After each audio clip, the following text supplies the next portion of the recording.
Assalamualaikum Gus. Waalaikumsalam warahmatullahi wabarakatuh. Gimana keadaan Gus Iman, sehat? Alhamdulillah sehat walafiat atas berkah dari Allah tentunya. Seperti biasa mungkin kita tidak mediumisasi nih Gus. Iya ya, insya Allah memang untuk kesempatan kali ini kita tidaklah mediumisasi ya. Mungkin saya ada beberapa pertanyaan Gus. Boleh, silahkan, nggak apa-apa. Apakah Gus Iman berkenan? Ya insya Allah, asal yang dipertanyakan ataupun kepingin diketahui itu layak untuk dibahas dan sedikit saya mungkin memahami, ya insya Allah kita akan coba kasih tahu begitu. Tentunya seputaran di Pulau Jawa ini Gus. Oke.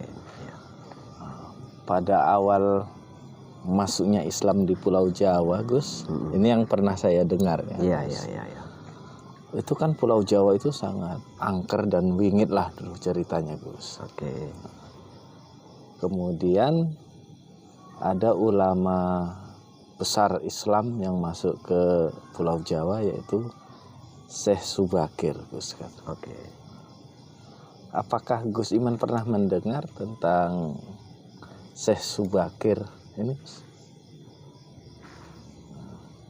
Ketika menyebarkan agama Islam di Pulau Jawa itu, Syekh Subakir ini katanya mempunyai perjanjian sama Sabdo Palon. Terkait ya sejarah ataupun cerita itulah. Iya Gus. Ya, insya Allah saya pun pernah mendengar dan ya mungkin hanya sedikit yang saya pahami. Namun apa yang saya pahami terkait misteri perjanjian Syekh Subakir yang konon katanya itu dianggap perjanjian itu terjadi antara beliau dengan Sabdo Palon. Tentunya saya akan menjawab berdasarkan sudut pandang yang saya pahami. Dulu terjadi ada perjanjian juga Gus? Saya sendiri meyakini adanya perjanjian tersebut. Ya, cuma yang saya pahami itu berdasarkan cerita daripada guru-guru kami tentunya, dan juga saya tambahkan dengan pengalaman penelusuran terkait spiritual pribadi saya. Ya, kalau itu menyangkut perjanjian Syekh Subakir ini di mana itu Gus terjadi? Ya, begini. Yang saya pahami berdasarkan cerita ataupun ya uraian daripada guru-guru besar kami tentunya, dan alhamdulillah ditambahkan dengan pengalaman penelusuran pribadi saya. Bila mana sedikit yang saya uraikan tentunya berbeda dengan kalangan para ahli di luaran sana, saya perlu menggarisbawahi terlebih dahulu. Bila mana ada perbedaan, tak usahlah diperdebatkan. Dan tentunya narasumber terkait hal ini memang ya sangatlah banyak. Ya, terkait perjanjian Syekh Subakir yang konon kabarnya ya kurang lebih ditaksir nantinya sampai berumur 500 tahun. 500 tahun Gus? Iya. 500 tahun perjanjian tersebut untuk kedepannya dari masa itu. Tapi kebenarannya ya wallahu a'lam. Memang yang saya pahami berdasarkan cerita-cerita daripada guru-guru besar kami dan juga ditambahkan dengan hasil kontemplasi pribadi saya terkait masalah itu, sedikit hasilnya memang perlu tahu. Kepingin tahu? Pengen tahu. Iya. Yang saya pahami, Syekh Subakir ini membuat perjanjian atau adanya perjanjian ini justru malah sama Astadewa. Astadewa itu siapa? Astadewa ya makhluk gaib. Ya, dengan Astadewa yang saya pahami. Jadi bukan dengan Sabdo Palon. Pertanyaannya siapa Sabdo Palon? Andai kata toh memang ada perjanjian Syekh Subakir dengan Sabdo Palon, saya tak tahu masalah itu. Yang saya pahami itu perjanjian antara Syekh Subakir dan Astadewa. Apakah beliau Syekh Subakir itu masa itu sendiri? Tidak. Ya, beliau bareng ulama-ulama yang lain, bareng para masyayikh yang lain juga. Dalam hal ini di pihak Astadewa, apakah dia Astadewa itu sendirian? Itu pun tidak. Ada juga makhluk-makhluk gaib yang lain, mungkin ya setingkat ataupun ya kurang lebihnya di bawah Astadewa sedikit, itu pun tetap ada hadir di situ. Karena poin daripada perjanjian itu kalau nggak salah yang saya pahami itu ada 9 poin. Ada 9 poin, Gus. Ada 9 poin. Iya. Jadi yang saya pahami itu perjanjian itu terjadi dengan Astadewa. Astadewa ini makhluk gaib. Ya, kalau definisi saya memahami hasil daripada kontemplasi, kalau makhluk gaib dia golongan apa begitu kan? Ya, yang namanya makhluk gaib. Makhluk gaib juga ada tingkatan, Gus. Iya, ada tingkatannya. Bareng Astadewa. Salah satu poin inti perjanjian yang disepakati tentunya kan Islam bolehlah masuk atau disebarkan, tapi jangan dengan kekerasan. Ya, jangan dipaksakan apalagi dengan kekerasan. Memang kalau disimak secara seksama, ya ada sisi positifnya. Satu poin tersebut. Ya memang Islam yang saya pahami tidak boleh untuk dipaksakan. Ya. Islam tidak boleh dipaksakan kepada calon-calon penganutnya seperti itu. Dan di mana posisi terjadinya perjanjian ini pernah dengar tidak? Belum pernah. Iya, yang saya pahami berdasarkan hasil penelusuran kontemplasi pribadi saya beserta sedikit diawali dengan cerita sejarah daripada guru-guru kami yang menerangkan itu, malah terjadinya itu di daerah Kulon Progo, lebih tepatnya itu di Bukit Menoreh. Oh, di daerah Pulau Jawa. Iya, Pulau Jawa, Jawa Tengah itu. Iya. Bukit Menoreh itu yang saya pahami. Jadi diawali dulu guru saya menerangkan cerita sejarah itu. Setelah kami turun gunung lah bahasanya, kami berusaha untuk menelusuri dari sisi kontemplasi, penelusuran versi yang berbeda begitu loh. Iya, iya. Itu di Bukit Menoreh seperti itu. Apalagi nggak pengen dipahami. Tadi kata Gus Iman kan ada 9 poin isi poin. perjanjian itu. Dari ke-9 poin itu apa-apa saja, Gus? Iya, kalau saya uraikan ke-9 poin ini memang sebetulnya agak riskan untuk dibahas. Ya, tapi pada intinya secara keseluruhan itu mengikat Islam boleh diajarkan, tapi tidak boleh dengan kekerasan atau dengan paksaan.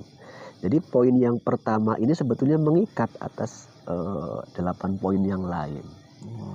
Iya, karena masa itu kan Islam ya katakanlah sebagai agama pendatang. Ya, seperti itu. Memang cukup panjang kalau diuraikan sejarah itu. Jadi di Bukit Menoreh yang saya pahami malahan. Seperti itu, Gus. Ya. Ini apakah sebelum kedatangan Syekh Subakir itu Islam itu sudah pernah masuk, Gus? Oke. Kalau cerita Pulau Jawa masa itu sebelum Syekh Subakir beserta rombongan datang atau hadir ke Pulau Jawa, secara pastinya saya pribadi walau alam. Namun berdasarkan yang saya pahami, sebetulnya masa itu Islam sudah ada yang menganut. Cuma kala itu masih sangatlah sedikit. Iya, masihlah sangat sedikit. Karena kala itu lebih tepat cocoknya itu bahasanya bukan hanya Pulau Jawa tapi Nusantara kala itu. Nusantara. Sedangkan Nusantara ini tidak hanya Pulau Jawa. Itu Nusantara. Itu sudah ada cuma masih sangat sedikit. Siapa dulunya yang membawa itu mungkin ya para pedagang dulunya. Ya, para pedagang yang mungkin mencoba melakukan bilateral atau perdagangan sampailah ke Nusantara. Itu. Jadi tidak serta-merta dalam rangka mensyiarkan agama. namanya sambil berdagang, walaupun sudah beragama kan tidak fokus untuk mensiarkan agama. Oke Gus. Tadi setelah terjadi perjanjian Syekh Subakir lah, Iya. taruhlah ke 9 poin sudah selesai. Bagaimana Islam di Pulau Jawa? Apakah langsung maju pesat atau? Iya, setelah perjanjian itu apakah Islam itu maju pesat? Sebetulnya ya berangsur-angsur itu bisa lebih cepat perkembangannya. Gitu. Karena memang ya Syekh Subakir ini bukan ulama biasa, bukan ulama kaleng-kaleng lah bahasanya. Beliau memang ya termasuk ulama besar beserta kawan-kawan beliau juga. Karena memang ya betul masa itu Pulau Jawa ini memang ya dikenal dan terkenal itu cukup wingit. Wingit ini ya angker lah. Sejarah sebetulnya sangat banyak mencoba untuk sedikit menceritakan, namun kan bila mana ada beberapa perbedaan itu hal biasa. Karena itu menjadi sebuah misteri dan teka-teki yang hingga kini itu memang ya terus menjadi PR bersama. Ya. Tapi pribadi saya berpendapat ataupun ya pribadi saya tapi lah ya meyakini perjanjian itu yang saya pahami itu antara beliau Syekh Subakir dengan Astadewa. Astadewa ini makhluk gaib, bukan manusia. Oh, tidak dengan manusia Gus. Iya. Ya, karena ya maklum kenapa kok di sini terjadinya ada perjanjian antara Syekh Subakir selaku dari golongan umat Islam yakni bangsa manusia malah dengan makhluk gaib lelembut begitu kan. Ya kala itu kan lelembut di Nusantara terus Pulau Jawa itu kan ngeri-ngeri sedep lah kalau bahasanya. Sangat sulit Gus ya diduduki oleh bangsa manusia. Ya seperti itu. Terkhusus untuk memasukkan ajaran agama Islam, sedangkan masa itu sudah ada agama ya di Pulau Jawa terkhusus umumnya Nusantara. Maka perlu hati-hati. Ya. Memang yang saya pahami sebelum terjadinya kesepakatan perjanjian yang memuat 9 poin, ya itu terjadi kalau bahasa kita mungkin ya ribut lah antara beliau Syekh Subakir dengan Astadewa dan kawan-kawannya. Konon yang saya pahami hasil daripada kontemplasi penelusuran itu sampai memakan waktu kurang lebih sekitar 40-an hari, 40 malam. Ada yang menerangkan yang kami juga tanda-tandanya dikenal 41 hari, 41 malam. Itu. Dan dua-duanya dari kedua kubu ini kalau bisa dibilang ya tidak ada yang kalah, tidak ada yang menang. Oh, bisa seperti iya. itu. Maka daripada dipanjangi pertempuran ini lebih bagus dicari titik jalan tengahnya. Itu sedikit kesimpulannya. Kalau dijabarkan itu panjang kali memang hasil kontemplasi masa itu di Bukit Menoreh. Ya. Di Bukit Menoreh. Bukit Menoreh. Apa yang ingin dipahami lagi terkait ya misteri atau sejarah perjanjian ini? Oke, tentang Syekh Subakir tadi. Ya. Ini saya pernah dengar juga di Gunung Tidar itu katanya ada makom ya Gus ya. Okay. Makomnya Syekh Subakir. Syekh Subakir itu sebenarnya wafatnya di Pulau Jawa atau tidak Gus? Oke, jadi terkait tadi cerita Abang di Gunung Tidar itu ada makam ataupun makom beliau Syekh Subakir. Kalau pertanyaannya, beliau Syekh Subakir apakah wafatnya atau meninggalnya itu di Pulau Jawa atau di mana? Saya pribadi tidak berani dan tidaklah cocok guna untuk menerangkan hal tersebut. Ya. Terkait adanya yang dianggap itu makam ataupun makom beliau Syekh Subakir di Gunung Tidar, kalau nggak salah di sekitaran Magelang itu, ya, Jawa Tengah juga. Kalau saya yang berapa kali berusaha untuk datang ke sana, baik secara kontemplasi ataupun katakanlah datang secara langsung, katakanlah macam ziarah ataupun ziarah, saya pribadi meyakini dan berpendapat ya bahwasanya di lokasi itu makom, bukan makam.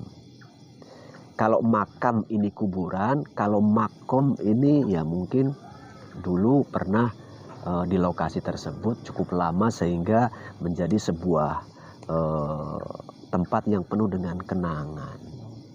Itu hampir sama nggak Gus dengan petilasan itu Gus? Makom dan petilasan sebetulnya hampir sama, cuma identik. Kalau makom ini biasanya durasi beliaunya di lokasi makom ini lebih panjang, lebih lama daripada hanya sebatas petilasan. Kalau petilasan ini kan identik persinggahan, pernah singgah begitu. Saya pikir dulu Islam itu berkembang di Indonesia ini setelah adanya Wali Songo itu. Ya, itu pun betul juga. Kan bahasa Abang berkembang. Iya, iya. Apakah Wali Songo itu yang pertama dulu? Enggak. Karena kalau tengok daripada sejarah yang saya pahami, masa beliau Syekh Subakir itu membawa ajaran Islam ke Nusantara, terkhusus Pulau Jawa. Kalau nggak salah masa-masa itu daerah sekitaran Aceh itu sudah Muslim, sudah ada Islam. Daerah Aceh. Iya, kalau nggak salah begitu. Iya, Ya. iya.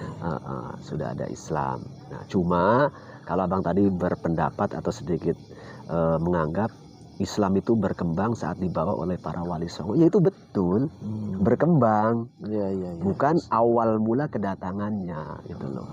Yang awal mula datang membawa Islam, yakni ya para pedagang kala itu. Cuma kan bukan dalam rangka berdakwah. Iya. Jadi ya kadang-kadang namanya pedagang. Mungkin adanya dialog, jumpa, ngobrol-ngobrol, tanya-tanya. Mungkin ada yang dapat hidayah, mungkin Islam itu. Cuma menguatnya Islam di Nusantara, terus Pulau Jawa itu memang ya di masa-masa beliau Wali Songo. Dan yang saya pahami, untuk beliau Syekh Subakir ini pun masuk dalam jajaran Wali Songo. Cuma generasi awal.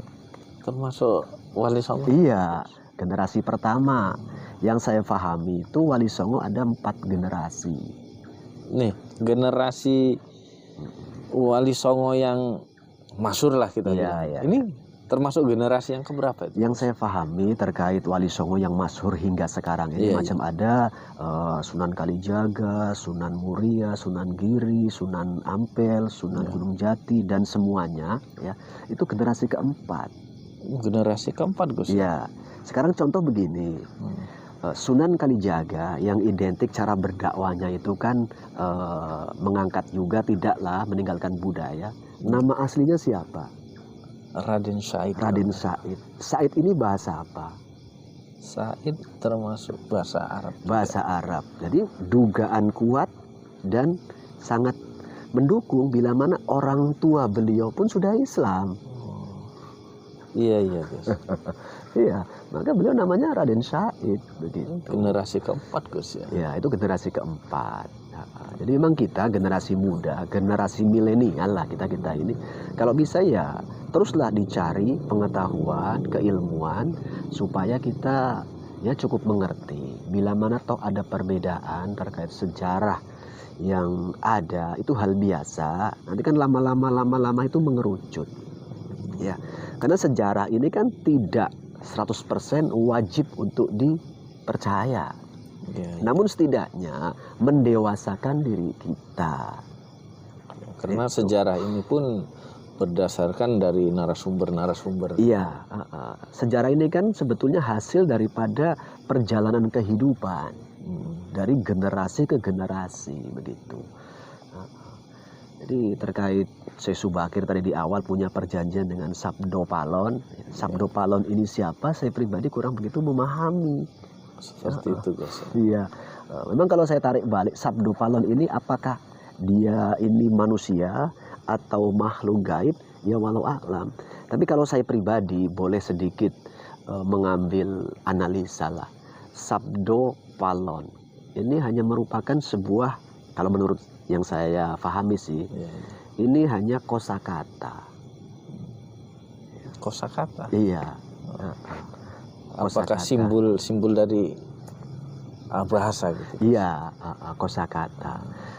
Ini adanya kalimat atau nama Sabdo Palon, nanti Semar. Semar ini punya, kalau bahasanya mungkin ya anak didik lah dalam dunia masa lalu kan ceritanya begitu. Ada Petruk, ada Bagong, ada lagi siapa? Gareng. Gareng. Ya, ini kalau menurut saya Semar ini siapa, Petruk siapa, Bagong siapa, Gareng siapa? Ini harus ditelusuri betul. Artinya janganlah itu ditelan mentah-mentah. Karena kalau saya memahami kata Semar, ini kata atau kalimat Semar ya, nama Semar ya, ataupun Petruk, Gareng dan Bagong. Ini sebetulnya kalau yang saya pahami, Semar ini asal kosakata dari bahasa Arab. Semar ini bahasa Arab itu samrun, sesuatu hal yang samar. Seperti itu, Gus. Iya, begitu juga Petruk. Petruk ini yang saya pahami itu asal katanya fatruk. Cuma orang kita Nusantara, terkhusus Jawa itu belum terbiasa fasih. Maka fatruk itu menjadi Petruk gitu loh. Iya, iya. Contoh ada ulama masa lalu kan, Syekh Maulana Malik Ibrahim Asmorokondi. Sekarang lebih dikenal dominan Syekh Samarkondi. Gitu loh. Iya, iya. Iya. Itu sedikit kata singkat lah. Iya, ya lagi-lagi mungkin masa-masa itu belum bisa fasih. Ya, itu sedikit kesimpulan terkait sejarah ataupun rahasia atau misteri perjanjian Syekh Subakir. Yang saya pahami malah perjanjian beliau dengan Astadewa. Ya, perkara Astadewa ini andai kata punya nama-nama yang lain andai kata, walau a'lam. Ya, seperti itu. Ya, jadi siapa Sabdo Palon, siapa Semar, siapa Petruk, Gareng dan Bagong, itu walau a'lam. Yang saya pahami Astadewa ini makhluk gaib, dia punya anak laki-laki 3. Oh, punya anak laki-laki 3. Iya, masa? Semuanya makhluk gaib. Itu juga memegang tampuk kekuasaan. Ya, pada intinya tentunya itu ada sejarah. Ya, kalau di otak atik Gato kayaknya apakah jangan-jangan? Tapi ya walau alam lah ya. Iya, iya. Tadi kan Semar punya anak, punya apa namanya? Semar punya asuhan 3, yakni Petruk, Bagong, Gareng. Ya, sedangkan Astadewa punya anak laki-laki 3. Itu. Jadi memang ya saya sendiri tidak menyimpulkan apakah Sabdo Palon itu apakah Astadewa, apakah Semar itu juga Astadewa, walau alam saya tak tahu. Yang saya pahami pokoknya hanya Astadewa yang membuat perjanjian bareng Syekh Subakir dengan kelompok-kelompok mereka. Seperti itu. Memang cukup dramatis sebelum terjadinya sebuah perjanjian itu. Cuma kalau kita simak, tadi kan perjanjian yang pertama sudah saya simpulkan dan itu mengikat juga atas perjanjian yang lainnya. Kalau saya tinjau dari poin per poin, karena kan begini Bang, 4 perjanjian, 4 poin itu dari pihak Syekh Subakir. Iya, iya. 4 poinnya dari pihak Astadewa. 1 poinnya ini mengikat atas keduanya. Oh, terjadi 8 poin itu, itulah yang disepakati. 4 dari Syekh Subakir, 4 juga dari Astadewa. Ditambahkan 1 poin guna untuk mengikat semuanya, makanya jadi 9 poin. Jadi kuncinya dan intinya ya begitu. Jadi kalau saya simak betul gitu kan, renungi, kadang-kadang ya ada berjalannya waktu kehidupan ini di sekitaran kita. Saya kan asli juga dari Jawa sana gitu loh. Ada yang mulai kurang sesuai dengan isi perjanjian itu. Tapi semoga ke depan bisa terus dibenahi. Memang hal ini menjadi sebuah teka-teki besar, misteri, dan mungkin ya dianggap mitos. Konon katanya nanti usia perjanjian ini 500 tahun. Kalau sudah 500 tahun ada bla bla bla bla bla bla begitu kan. Kalau saya pribadi walau alam, kan itu kan cerita masa depan. Dalam Islam tidak boleh berlebihan menyikapi hal itu. Intinya kita selaku generasi milenial yang alhamdulillah sudah muslim atas hidayah dari Allah, jaga Islam kita, jaga iman kita, jaga tauhid kita, jaga amal kita, supaya tetap dalam koridor ketentuan yang memang sudah ditentukan oleh Allah sehingga mendapatkan ridhonya Allah. Dengan adanya misteri ataupun mitos atau sejarah atau cerita di masa lalu yang seperti itu, ya biarlah menjadi sebuah wawasan, hikayat pengetahuan guna untuk dikaji, didalami lebih lanjut oleh generasi-generasi seterusnya, termasuk kita-kita juga. Ya. Dan saya ulang balik tentunya apa yang saya sampaikan terkait perjanjian Syekh Subakir yang konon katanya dengan Sabdo Palon, ya walau a'lam, kita tidak membahas dalam hal itu. Yang sedikit saya pahami itu perjanjian beliau Syekh Subakir dengan Astadewa dan ya mungkin kalau bahasa kita kawan-kawannya. Karena beliau Syekh Subakir punya nggak sendiri, Astadewa punya tidak sendiri. Astadewa makhluk gaib, kawan-kawannya pun makhluk gaib. Ya, Syekh Subakir itu manusia, mewakili daripada agama Islam. Kawan-kawan Syekh Subakir yo bangsa manusia, para ulama, para masyayikh kala itu. Bisa dimengerti lah ya. Mudah-mudahan tidak perlu untuk dibenturkan, tidaklah perlu menjadi sebuah masalah. Perbedaan semoga bisa menjadi rahmat tentunya. Kalau saya jabarkan apa hasil kontemplasi saya terkait penelusuran perjanjian atau misteri perjanjian tersebut, itu sangat panjang, nggak habis-habis. Ya.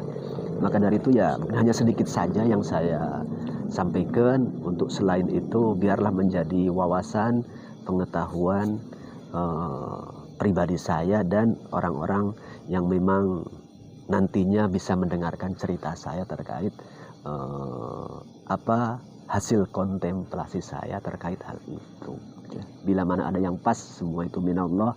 Bila mana ada yang kurang pas, tentunya ya mungkin karena kebodohan pribadi saya, keterbatasan, wajar bila mana terjadi sebuah perbedaan. Mudah-mudahan jangan dibesar-besarkan, ambil sisi positif, sisi baiknya. Itu aja lah ya. Terima kasih. Sama-sama, kebenaran mutlak hanya milik Allah dan Rasulnya. Wallahu a'lam bishawab.